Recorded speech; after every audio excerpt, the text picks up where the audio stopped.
মতো অবস্থান করছে, মুসলমানের দেখার মতো কেউ নাই। চতুর্মুখী ষড়যন্ত্র মুসলমানদের উপরে চলছে। মুসলমানরা যাতে ঐক্যবদ্ধ না হতে পারে, ঐক্যের ফাটল ধরাবার জন্য ইহুদি খ্রিস্টানরা চতুর্মুখী ষড়যন্ত্র করছে। আজ মনে হচ্ছে মুসলমানরা বড় অসহায়, কিন্তু আসলে মুসলমানরা অসহায় নয়। মুসলমানের কাছে যে বড় অস্ত্র আছে, অস্ত্র পৃথিবীর সমস্ত পরাশক্তির অস্ত্রকে হার মানিয়ে দেয়। এমন অস্ত্র আল্লাহ পাক দিয়েছেন, সে অস্ত্রের নাম হলো ঈমান নামক অস্ত্র।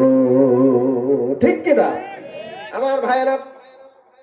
বাংলাদেশের বর্তমান অবস্থা, 16 বছর ধরে বাংলাদেশে আমরা জবান করে কথা বলতে পারি নাই। যেখানে কথা বলতে গিয়েছি সেখানে আমাদেরকে বাধা দেওয়া হয়েছে। তখন বলা হয়েছে রাজনীতির কথা বাদ দিয়ে কোরআন দিয়ে হাদিস দিয়ে কথা বলো।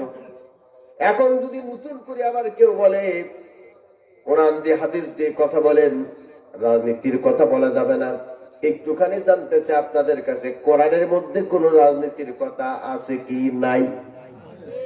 এত আসতে হয় কেন? কি ব্যাপার? আরো জোরে বলেন, আছে কি নাই? আমার ভাইরা, কোরআন কোন তাবিদের কিতাব নয়। আপনি ধুয়ে ধুয়ে পানি খাবেন। কোরআন কোন তাবিদের কিতাব নাই। আপনি মাদুলিতে ঢুকায় গলায় ঝোলায় ঝোলাবেন, অথবা হাতে ঝোলাবেন, বাজায় ঝোলাবেন, এই জন্যই কিতাব আসে নাই। কিতাব এসেছে তাহলে কি জন্য? কিতাবের কাছে প্রশ্ন করলে তা পেয়ে যাবেন। কিতাব এসেছে এই জন্য। আলিফ লাম রা, কিতাবুন আনসালনাহু ইলাইকা লিতুখরিজান নাসা মিনাজ যুলুমাতি ইলান নূর। আল্লাহু আকবার বল।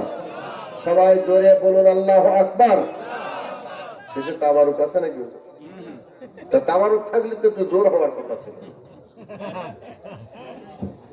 তাবারুকে যে রান্না হচ্ছে আওয়াজটা পাচ্ছেন না আপনি। ড্যাগের বাড়ির আওয়াজ না শুনলে তো এদিকে অবস্থা হয় ভালো হয়। আমার মুসলমান ভাইরা,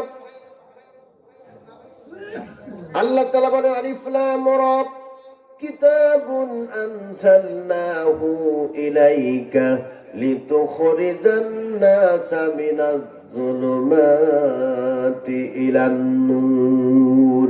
হে নবী, আমি আপনাকে একখানা কিতাব দান করেছি। একটু জবান খুলে বলুন, নবীর কাছে আল্লাহ পাক যে কিতাব দান করেছেন এই সেই কিতাব।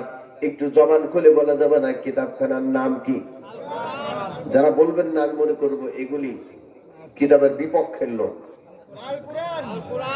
তাও কথা বলে না। সবাই এক বাক্যে বলুন তো কিতাবখানা